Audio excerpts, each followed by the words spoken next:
اللي هيجيب الدهب من برّه وهيدخّله جوّه، ركّزوا معايا في الكلام ده، اللي هيجيب الدهب هو أصلًا كان معاه دولار، ورفض إن هو يدخّله مصر بسعر الدولار اللي هو 30 95 قرش، هل تفتكر إن هو هيروح يشتري دهب بسعر رسمي 30 95 قرش وييجي يبيعه على نفس الكلام؟ استحالة طبعًا، ده هو أصلًا رفض يحوّل الدولار اللي هو أصلًا كان بيحوّله وقال لك لإن سعر الصرف غير حقيقي، لمّا يشتري دهب بقى بسعر العملة هناك سواء ريال أو درهم أو دولار يشتري بسعر العملة هناك، هل هو هيدخّل لك البلد بنفس السعر؟ استحالة، هو هيدخّل وهيشوف اللي اتضاف عليه وهيحسب السعر الواقعي اللي هو سعر السوق السودا، وبناءً عليه إن السعر المحلي هييجي ليه وقت وهيقف عند سعر معيّن مش هيتعداه، ولازم مش هينزل كمان، ليه مش هينزل كمان؟ ولازم يبقى في فرق بين اللي جاي من برّه واللي جوّه، لإن اللي هيتعب وهيجيب من برّه ويتحمّل المخاطرة وحاجات كتيرة كده لمّا يلاقي في تقارب في السعر بينه وبين السعر المحلي، يبقى إيه لازمته يبقى يجيب من مصر ويريّح دماغه.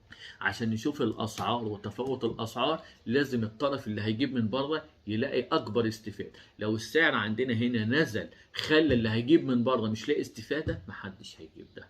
نفس الكلام أنت ممكن تتدخّل بقوانين تؤدي إلى إن السوق يحصل له خلل، في مشاكل كده، بس ما تقدرش تتحكم في السوق إن هو يستمر على الوضع ده. يعني نفترض الدهب نزل لسعر نفس ما هتجيبه من برّه هو اللي هيجيبه هنا، إيه اللي هيحصل؟ الناس اللي هتجيب برّه مش هتجيب، اللي أنا خلّيني أروح نجيب من برّه لهنا ويبقى دهب سعودي وممكن كمان يعملوا لي مشاكل في البيع وينقّصوا منه مش عارف إيه ويشيلوا إيه والكلام من اللي هيخلّيني أوجع دماغي يبقى أنا أشتري من مصر وخلاص. هي الفكرة كلّها لمّا أنت بتعمل إجراء الاقتصاد والسوق هو اللي بيتحكم في وضع السعر الحقيقي للمنتج أو السلعة، ولا أنا ولا أنت. اشتريت بالغالي والأسعار ما رخصتش، طب على المدى البعيد الأسعار هترخص والّا هتفضل زي ما هي؟ الدهب كان متسعر على سعر دولار في آخر مرحلة من 47 ل50 جنيه، وأنت شايف إن السعر ده صعب إن الدهب أو الدولار يوصل له في الفترة القريبة، فأنت بتقول إن الدهب مش هيوصل لنفس الارتفاعات الكبيرة دي في الفترة اللي جاية. قلقان وفي ناس كتير قررت إن هي تبيع عشان تقلل الخساير، وفي ناس اشترت بأعلى نقطة لما كان فيها الدهب اللي هو 3200 سعر ال 24 و2800 سعر ال 21، ودلوقتي أصبح عندها الدهب وكل مرة يبص فيها على أي ابلكيشن هو بيتحسر عن اتخاذه لأي قرار في شراء الدهب وخسارته كتير. أنا جاي النهاردة أطمنك وأريحك بس بطريقة مختلفة. مش عايز أقول لك إن الأسعار هتغلى بطريقة كبيرة، لأن كل حاجة في علم الغيب، بس اللي أنا عايز أقوله لك اللي بيحصل في البلد ده إحنا نستفيد منه إزاي لو أنت شاري الذهب بسعر عالي جدا أو بأعلى نقطة، وما هي احتمالات ارتفاع الذهب، وهل الذهب ممكن ينخفض أكتر من كده ولا لأ. لازم تحط فيه كل الاحتمالات، محدش يقدر يقرر مصير الذهب أو أي سلعة موجودة هل هي هترتفع أكتر ولا هتنخفض في الفترة القادمة. الاقتصاد ملوش كبير، ودور الدولة بيبقى هو اتخاذ الإجراءات لتحسين الأوضاع الاقتصادية ويتدخل في أمور معينة عشان يحاول يعدل الكفة المايلة، بس مش في كل الأوقات هتيجي في صالحه، أو ممكن تعدل دلوقتي بس قدام تيجي بطريقة عكسية، لأن الاقتصاد بيعدل نفسه بنفسه بناء على السوق مش بناء على الإجراءات بس. الناس اللي اشترت بالغالي هتعمل إيه؟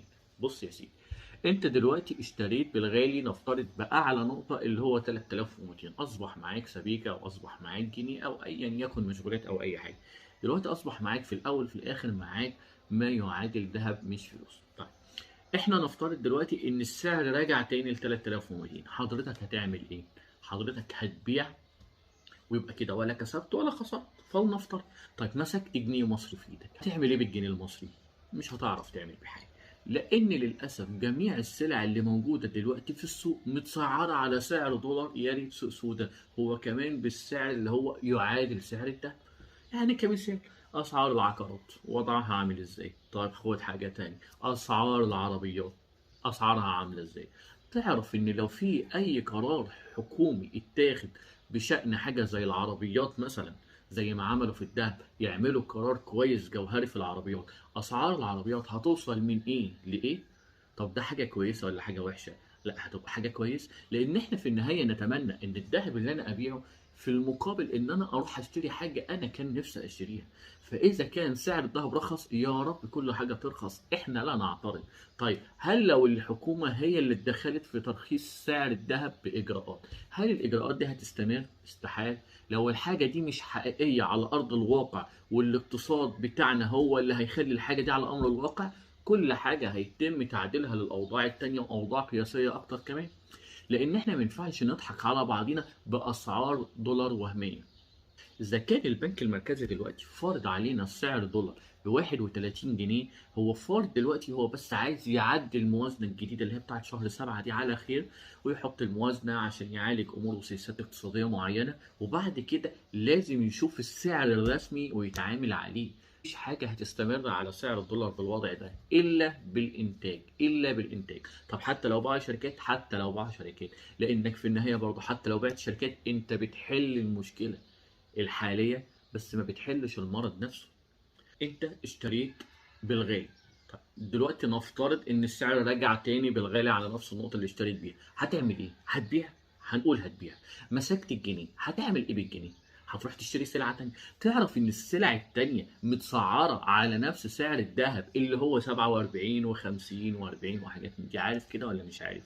طيب معنى كده ان الحاجه لو رخصت، هل هي مصلحه لينا؟ اه مصلحه لينا، مصلحه لينا كلنا. حتى لو الذهب رخص، بس ابيع الذهب برخيص عشان اشتري حاجه تانية كانت غاليه بس رخصت.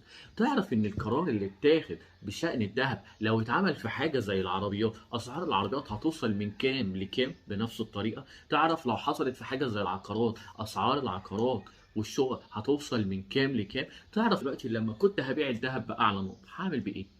هروح اشتري بيها حاجه تانية برضه متسعره باعلى نقطه. انا مش من مصلحتي ان الذهب يغلى او يرفع او يرخص، انا مصلحتي ان ما يعادل فلوسي يجيب حاجه حقيقيه او منتج حقيقي اقدر استفيد بيه. انت شاري الذهب ليه؟ عايز تجيب عربيه؟ طب العربيه دلوقتي لو بمليون وبعد كده بقت ب 700,000، هل مش في فرق 300,000؟ انت لو كان معاك ذهب بنفس النظام ونزل لنفس النظام، فما تقلقش وما تزعلش. كل اللي في دماغك دلوقتي او يشغلك دلوقتي انت هتعمل ايه بالجنيه. لو هتشتري سلعة معينة، السلعة المعينة دي هي كمان متسعرة على سعر الدولار أعلى من العادي وأعلى من السوق السود، نفس ما كان بيحصل في الذهب. بس اللي خلى الذهب ينزل هو تدخل البنك المركزي، تدخل الحكومة، تغيير في شوية إجراءات، هو ده اللي خلى السعر ينزل. بس هل الإجراءات دي هتطول؟ لو الإجراءات دي استمرت بدون وجود حاجة على أرض الواقع تشير إلى هذا، الدنيا هترجع زي الأول وأعلى كمان. ليه؟ لأن ممكن الحكومة تخلي سعر الدولار 31، وممكن تتمسك بالفترة من الفترات، بس هتقدر تعمل كده على فترات طويلة؟ مش هينفع. الاقتصاد دايما بيعالج نفسه بناء على الشارع مش بناء على إجراءات. انا ممكن اسعر حاجه بسعر 100 جنيه وليكن، طيب انا دلوقتي ما حدش اشترى، هفضل انا مسعر على 100 جنيه؟ طب ما الحاجه هتبوظ وهتتركن وانا راس مالي واقف. فاللي هيفكر يبيع الذهب يفكر هو انت هتعمل ايه بالذهب. هتشتري ارض، الارض متسعره بسعر اغلى من السعر الطبيعي. هتشتري عقار، العقار متسعر بنفس الكلام. هتشتري عربيه، العربيه برضه متسعره بسعر نفس كلام الذهب. كل اللي حصل في الذهب هو تدخل الحكومة والمجموعة الاقتصادية بمجموعة قرارات عشان السعر ينزل. أيا يكن بقى موضوع الذهب كان لعبة، أيا يكن بقى موضوع الذهب كان فعلا سوق وبيع وشراء، أيا يكن بقى الذهب تأثر بوجود الشهادات اللي فكت اللي ب 750 مليار فأدى للارتفاعات. كل الحاجات اللي حصلت دي لو اتكررت والعوامل دي اتكررت تاني هتؤدي إلى ارتفاع الذهب. طب بعد الذهب ممكن يزيد الأيام الجاية؟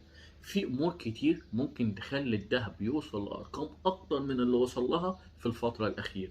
اول حاجه الحرب القائمه بين روسيا واوكرانيا هي حرب لم تنتهي، وبالعكس تشهد تطورات كبيره في الايام الحاليه والقادمه، لان مفيش اي طرف قابل ان هو ينهزم، ولا الاتحاد الاوروبي ولا امريكا قابلين ان هم ينهزموا، ولا روسيا قابله ان هي تنهزم. فالحرب دي لازم يبقى فيها طرف كسبان وطرف خسران، ومفيش اي اوجه ومفيش اي مبادرات لاتفاقات او اي حاجه. دي نقطه. فدي هتؤدي الى ان ارتفاع الذهب هيمسك نفسه ويعلى بطريقه تانيه.